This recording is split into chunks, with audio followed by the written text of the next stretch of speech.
नमस्कार, आप देख रहे हैं IBC 24। मैं हूं आप सभी के साथ रचना नितेश और रात 10 बजे के इस बुलेटिन में आप सभी का बहुत बहुत स्वागत है। बुलेटिन की शुरुआत करेंगे इस वक्त की बड़ी खबर के साथ। आपको बता दें, IBC 24 की खबर का असर हुआ है। अंबिकापुर में थाने में घुसकर आरक्षक से मारपीट के मामले में कांग्रेस पार्षद दीपक मिश्रा समेत 9 लोगों पर FIR दर्ज की गई है। ट्रैफिक नियम तोड़ने पर युवकों को थाने की लेकर आई थी पुलिस। 2 गाड़ियों से 8 से 10 लोगों ने लेकर आए थे और 8 से 10 लोगों ने इस मामले में मारपीट की थी। स्वास्थ्य मंत्री के संज्ञान के बाद पुलिस महकमा जागा और शासकीय कार्य में बाधा सहित कई धाराओं में FIR दर्ज की गई है। ये वीडियो भी आपको हमने लगातार दिखाया था। वीडियो में साफ तौर पर देखा जा सकता है कि किस तरीके से रसूखदारों ने आरक्षक की पिटाई की थी। इसके बाद IBC 24 ने इस खबर को प्रमुखता के साथ दिखाया था और अब IBC 24 की खबर का असर हुआ है। मंत्री टीएस सिंहदेव के संज्ञान लेने के बाद अब पुलिस महकमा जागा और अब FIR दर्ज की गई है। ज्यादा जानकारी के साथ हमारे सहयोगी अभिषेक सोनी हमारे साथ जुड़ रहे हैं। अभिषेक, IBC 24 की खबर का असर एक बार फिर देखने को मिला है। बिल्कुल, जिस तरह से ये घटना घटी थी उसके बाद ये माना जा रहा था कि पुलिस महकमा तत्काल इस मामले में संज्ञान लेगा और कार्रवाई की जाएगी, लेकिन ऐसा कुछ होता दिख नहीं रहा था। ऐसे में IBC 24 ने न सिर्फ बड़े अधिकारियों से चर्चा की बल्कि स्वास्थ्य मंत्री से भी सवाल किया और तब इस मामले में अब बड़ी कार्रवाई दिख रही है। जो दीपक मिश्रा पार्षद हैं नगर निगम क्षेत्र के, उनके समेत करीब 9 लोगों के खिलाफ नामजद अपराध दर्ज किया गया है और इस मामले में जो गैर जमानती धाराएं हैं उसके तहत अपराध दर्ज हुआ है। और पुलिस अब ये मान रही है कि ये काफी गंभीर घटना है, क्योंकि 2 गाड़ियों में जब कोई जो लोग हैं वो न सिर्फ थाने में घुसते हैं बल्कि उनके हौसले इतने बुलंद होते हैं कि वो आरक्षक से भी मारपीट की घटना को अंजाम देने में सफल हो जाते हैं। और सबसे बड़ी बात यह कि जैसे ही IBC 24 की इस मामले की सूचना हुई, हमने सभी बड़े अधिकारियों के, चाहे वो CSP हो, एडिशनल SP हो या फिर SP हो, सभी से बात करने की कोशिश की, लेकिन ज्यादातर अधिकारियों ने फोन नहीं उठाया और कुछ अधिकारियों ने रायपुर में होने की बात कह के इस मामले से पल्ला झाड़ लिया था। लेकिन जब स्वास्थ्य मंत्री के संज्ञान में यह मामला आया तब उन्होंने अधिकारियों को निर्देश दिए और ये कहा जा सकता है कि सत्ता पक्ष के दबाव के कारण एक तरह से पुलिस इस मामले में कार्रवाई नहीं कर रही थी। लेकिन जब मीडिया में और IBC 24 ने इस मामले को प्रमुखता से दिखाया तो अब इस मामले में FIR दर्ज की गई है और 9 लोगों के खिलाफ नामजद अपराध दर्ज किए गए हैं। ऐसे में देखना होगा कि अब पुलिस जो है, जो पहले कार्रवाई और जो रिपोर्ट दर्ज करने में काफी समय लगाती है, वो आरोपियों की गिरफ्तारी कब तक कर पाती है। यानी जिस तरह की जानकारी है, अब तक गिरफ्तारी किसी की भी नहीं हुई, सिर्फ FIR दर्ज हुए हैं। अभिषेक, बिल्कुल, क्योंकि पुलिस की जो कार्य प्रणाली है उस पर सवाल इसलिए भी खड़े हो रहे थे कि हम अपने दर्शकों को दिखा पा रहे हैं कि कैसे पुलिस आरक्षक जो कि अपनी ड्यूटी कर रहा था उसको थाने में घुसकर जो आरोपी हैं उनके द्वारा मारपीट की जाती है और पुलिस एक तरह से चुप्पी साध लेती है, क्योंकि 20 घंटे बाद इस मामले में FIR होती है और वो भी जब मीडिया में और खुद स्वास्थ्य मंत्री जो कि स्थानीय विधायक हैं यहाँ के, उनके संज्ञान में यह मामला आता है, वो निर्देश देते हैं, तब यह FIR होता है। तो अब पुलिस कब तक गिरफ्तारी कर पाती है, ये बड़ा सवाल। निश्चित तौर पर बड़ा सवाल कि जब FIR इतने घंटों के बाद दर्ज हुआ, वो भी जब मीडिया ने इस खबर को प्रमुखता से उठाया, IBC 24 ने इस खबर को प्रमुखता के साथ उठाया, मंत्री ने संज्ञान लिया, तब तो FIR हुई है। देखना होगा कि आगे और कार्रवाई कब तक होती है, गिरफ्तारी कब तक होती है। तमाम जानकारी के लिए आपका बहुत बहुत शुक्रिया अभिषेक।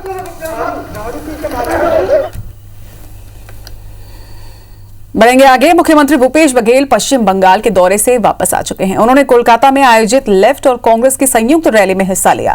मुख्यमंत्री बघेल ने सभा को संबोधित करते हुए कहा कि नेताजी सुभाष चंद्र बोस ने कहा था कि बंगाल की धरती पर सांप्रदायिकता का बीज कभी भी अंकुरित नहीं होने देंगे। सीएम ने कहा कि आज कोलकाता के ब्रिगेड परेड ग्राउंड में उमड़ी जनसैलाब ने ये वादा किया कि हम सब नेताजी के संकल्प के साथ चलेंगे और देश को बांटने वाली ताकतों से लड़ेंगे। भारतीय जनता पार्टी पर जमकर उन्होंने निशाना साधते हुए कहा कि भाजपा विपक्षी दलों के लोगों को खरीदने का काम कर रही है। भारत के लोकतंत्र को एक बाजार बना दिया गया है जहां खरीद फरोख्त हो रही है। ये लोकतंत्र के लिए उचित नहीं है।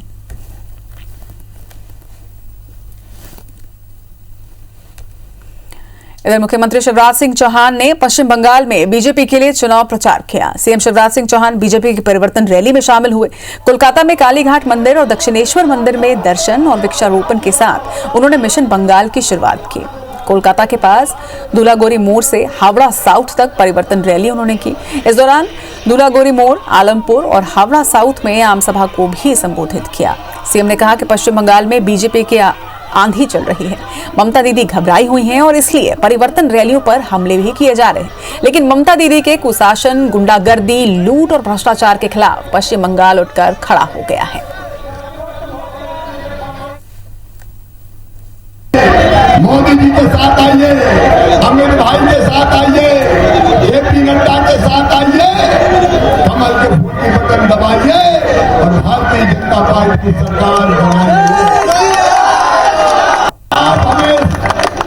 आप हमें समर्थन दीजिए, हम आपको परिवर्तन देंगे।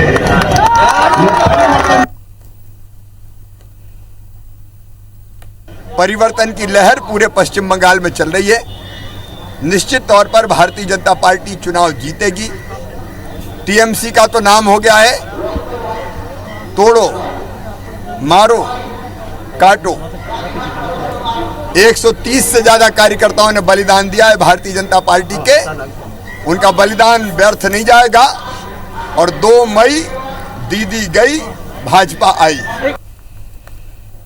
छत्तीसगढ़ के सीएम भूपेश बघेल ने 3 ट्वीट कर पीएम नरेंद्र मोदी पर जमकर निशाना साधा। मुख्यमंत्री ने लिखा कि अभी यहां बंगाल में दाढ़ी बढ़ाकर नेताजी की 125वीं जयंती पर वो पराक्रम दिवस मनाने आए थे। उन्होंने ये भी कहा कि प्रधानमंत्री जी जिस समय नेताजी सुभाष चंद्र बोस आजाद हिंद फौज का निर्माण कर रहे थे, उस समय आपके सावरकर और श्यामा प्रसाद मुखर्जी भारतीयों को अंग्रेजों की फौज में भर्ती कराने का काम कर रहे थे। सीएम भूपेश बघेल ने मोटेरा स्टेडियम का नाम मोदी स्टेडियम पर किए जाने को लेकर भी ट्वीट किया।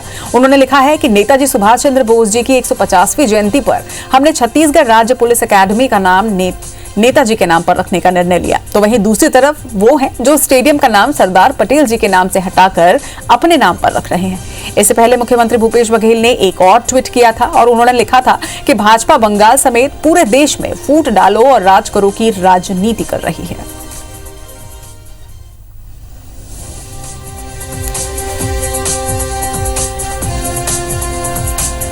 तो ये वो ट्वीट जो सीएम भूपेश बघेल ने किया, एक के बाद एक 3 ट्वीट करके उन्होंने सीधे पीएम नरेंद्र मोदी पर निशाना साधा है।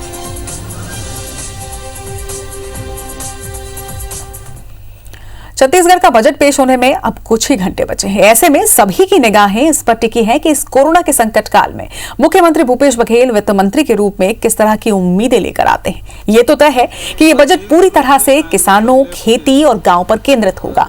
महिलाओं, युवाओं और उद्योग के क्षेत्र में भी उम्मीद की जा रही है। वहीं भूपेश बघेल तो बजट लेकर सस्पेंस बनाए हुए हैं, लेकिन कैबिनेट मंत्रियों का कहना है कि छत्तीसगढ़ का बजट लोगों को राहत देने वाला होगा। प्रदेश की प्रचलित योजनाओं में किसी भी प्रकार की कोई कटौती नहीं की जाएगी। कुछ महत्वपूर्ण नई योजनाएं लाई जा सकती हैं। हम आपको बता दें कि लगातार घट रहे राजस्व और बढ़ रहे खर्च से राजकोष पर दबाव काफी बढ़ा है। सरकार लगातार कर्ज लेकर अपना खर्च चला रही है। वहीं बजट को लेकर कृषि मंत्री रविंद्र चौबे ने बेहतरी की उम्मीद जताई है। वहीं नेता प्रतिपक्ष धर्मलाल कौशिक का कहना है कि बजट से किसी भी तरह की उम्मीद करना बेईमानी है। मंत्री रविंद्र चौबे ने इस पर कहा कि कोरोना की वजह से राजस्व की प्राप्ति कम हुई है। केंद्र का बजट हमने देख लिया, सब माइनस में है। और मैंने उस दिन विधानसभा सारे आंकड़े हमने रखे हैं, वो देख लीजिए क्या स्थिति है केंद्र के और राज्य की। जीएसटी हमारा सरप्लस रहा है और जब से लॉकडाउन ख़त्म हुआ तब से हमारा जीएसटी है वो पिछले वर्ष की अपेक्षा अधिक रही है। छत्तीसगढ़ का जो हमारा अपना रेवेन्यू है केंद्र सरकार से लगभग 15,000 करोड़ रुपया हमको केंद्र ने भी नहीं दिया है। और तो और जीएसटी में हमारे हिस्से की जब बात करते हैं तो हमें कर्ज लेने की इजाज़त देते हैं, पैसा नहीं देते। तो इससे प्रभावित तो होगा, लेकिन ये मान के चलते हैं कि लगभग पिछले वर्ष का जो बजट का जो प्लान साइज था वही इस साल का भी बजट का रहने वाला है। बजट को लेकर के जिस प्रकार से उम्मीद जताई जा रही है और जिस प्रकार से सरकार की कार्यविधि जो चल रही है, मुझे लगता है कि ये बजट भी हताश करने वाला और निराश करने वाला होगा। क्योंकि जिस प्रकार से आर्थिक बदहाली की स्थिति है और ऐसा ना हो कि बजट में कटौती हो जाए। दोपहिया.com के फाउंडर अमित अग्रवाल ने कहा कि कोविड के बाद लोग पब्लिक के बजाय पर्सनल वाहनों का ज्यादा उपयोग कर रहे हैं। नए और इस्तेमाल की हुई दोपहिया वाहनों की बिक्री तेजी से बढ़ी है। इसलिए सरकार को चाहिए कि इस्तेमाल की हुई दोपहिया वाहनों की खरीदी बिक्री को लेकर नियमों को शिथिल करे, खर्चों समेत जीएसटी को कम करे, ताकि आर्थिक रूप से कमजोर वर्ग भी अपने खुद के वाहन का मालिक बन आत्मनिर्भर बन सके।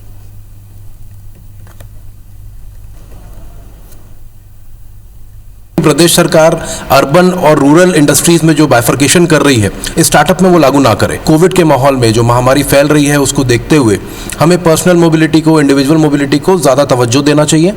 इसके लिए प्रदेश सरकार को यूज्ड वाहन, जो प्री यूज्ड वाहन होते हैं, चाहे वो दोपहिया हो चाहे चार पहिया हो, इन पे तवज्जो देना चाहिए। इन पे तवज्जो देने के लिए जो 28% का जीएसटी है उस पर विशेष ध्यान दिया जाना चाहिए, ताकि हम ऑर्गेनाइज प्लेयर के रूप में, चाहे हमारी कंपनी हो चाहे और कोई कंपनी हो, वो इस मार्केट को ऑर्गेनाइज करने का प्रयास कर सकें। केंद्रीय गृह मंत्री अमित शाह पुडुचेरी के प्रदेश के कराईकल में जनसभा को संबोधित करते हुए उन्होंने कांग्रेस पर जमकर निशाना साधा। राहुल गांधी के पुडुचेरी में मत्स्य विभाग क्यों नहीं है के सवाल पर निशाना साधते हुए उन्होंने कहा कि कांग्रेस नेता छुट्टी पर थे और एनडीए ने साल 2019 में ही इसका गठन कर दिया था। हाल ही में राज्यसभा से रिटायर हुए कांग्रेस के वरिष्ठ नेता गुलाम नबी आजाद ने प्रधानमंत्री नरेंद्र मोदी की जमकर तारीफ की है। जम्मू में आयोजित एक सभा में आजाद ने पीएम मोदी को जमीन से जुड़ा हुआ नेता बताया और कहा कि लोगों को उनसे सीखना चाहिए कि कामयाबी की बुलंदियों पर जाकर भी कैसे अपनी जड़ों को याद रखें। भारत में आने वाले वक्त में हवाई जहाजों का निर्माण भी शुरू हो सकता है। केंद्रीय मंत्री पीयूष गोयल ने कहा कि वो भारत में हवाई जहाजों का विनिर्माण शुरू करने के लिए एयरबस को राजी करने का सक्रिय प्रयास कर रहे हैं। केंद्रीय वाणिज्य एवं उद्योग मंत्री पीयूष गोयल ने देश के पहले खिलौना मेला 2021 में सीईओ सत्र को संबोधित करते हुए ये जानकारी दी।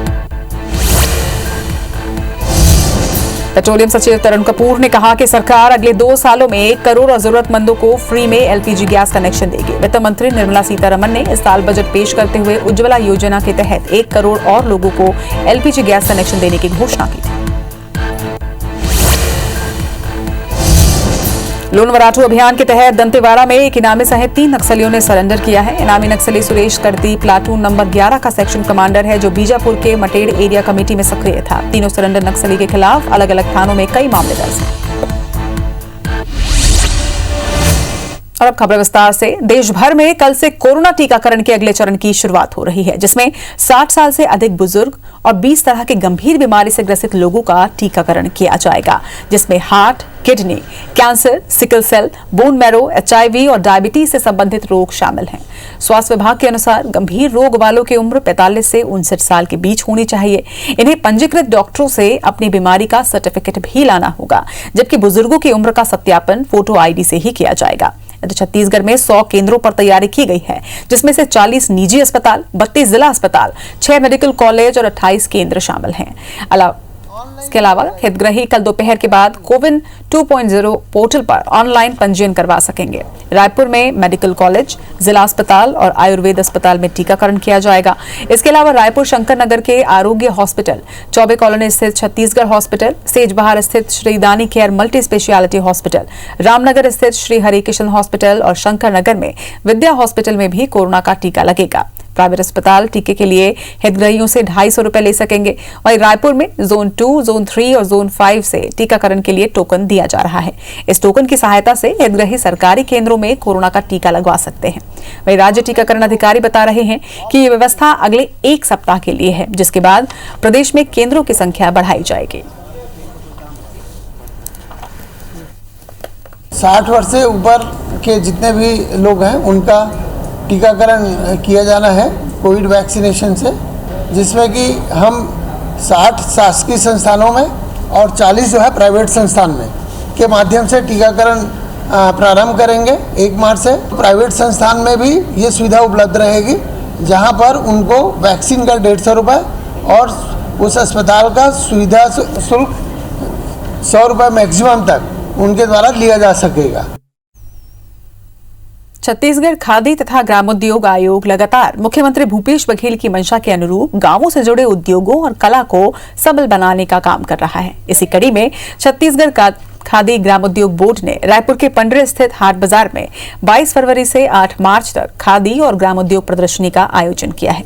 इस प्रदर्शनी में न सिर्फ छत्तीसगढ़ बल्कि देश के दूसरे राज्यों से भी ग्रामोद्योग से जुड़े लोग आकर अपनी कला संस्कृति से जुड़े सामान बेच रहे हैं। प्रदर्शनी में उत्पादों पर 10 से 30% तक की छूट है। यहाँ पहुंचने वाले लोग जमकर खरीदी कर रहे हैं और यहाँ मिलने वाले सामान की काफी तारीफ कर रहे हैं।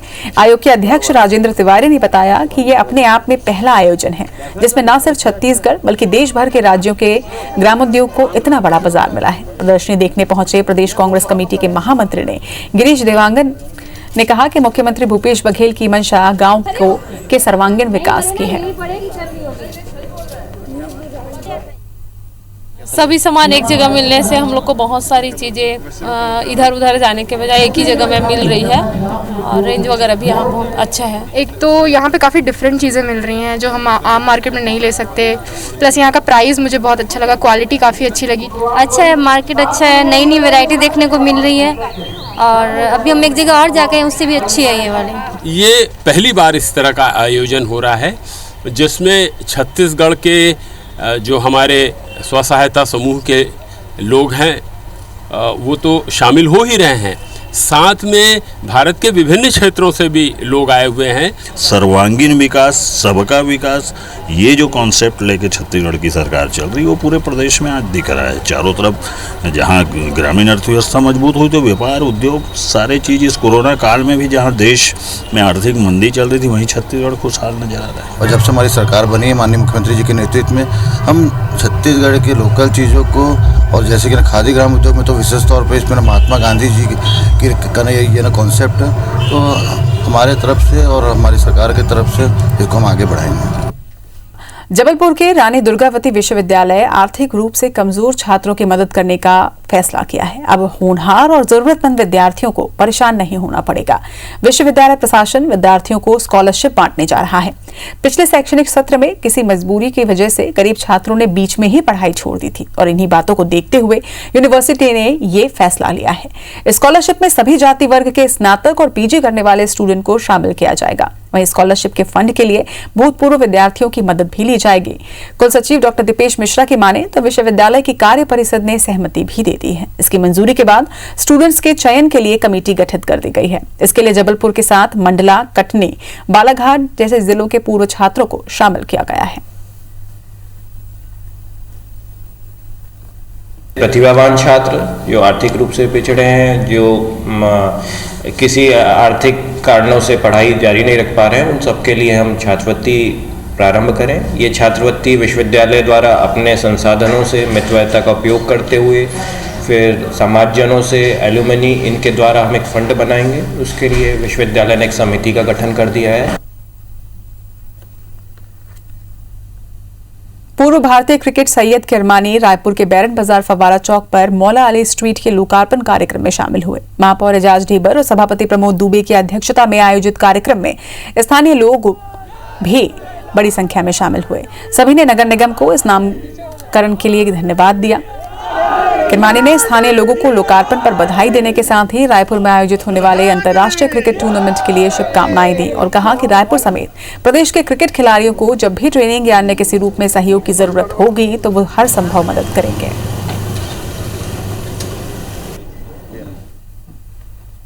बड़ा एजाज़ है मेरे लिए कि मेरे हाथों से मौला अली का स्ट्रीट इनाग्रेशन जो किया गया है, मैं बहुत ही ममनून और मशकूर हूँ कि जावेद प्रधान साहब ने हर मौके पे मुझे ऐसे मौक़ों पे याद किया है। हाँ जी, मैं मुबारकबाद देता हूँ उस टूर्नामेंट को जो भी खेलने आ रहे हैं यहाँ पे। मौला अली अलैहिस्सलाम स्ट्रीट का लोकार्पण हुआ है, उसके लिए सबसे पहले मैं आदरणीय मेयर साहब एजाज ढेबर जी, आदरणीय प्रमोद दुबे जी, हमारे स्पेशल गेस्ट जो आज सैयद किरमानी साहब पूर्व अंतर्राष्ट्रीय क्रिकेटर जो आए हैं, उनके हाथों ये मौला अली स्ट्रीट का लोकार्पण हुआ है। इसी के साथ इस बुलेटिन में फिलहाल इतना ही। नमस्कार।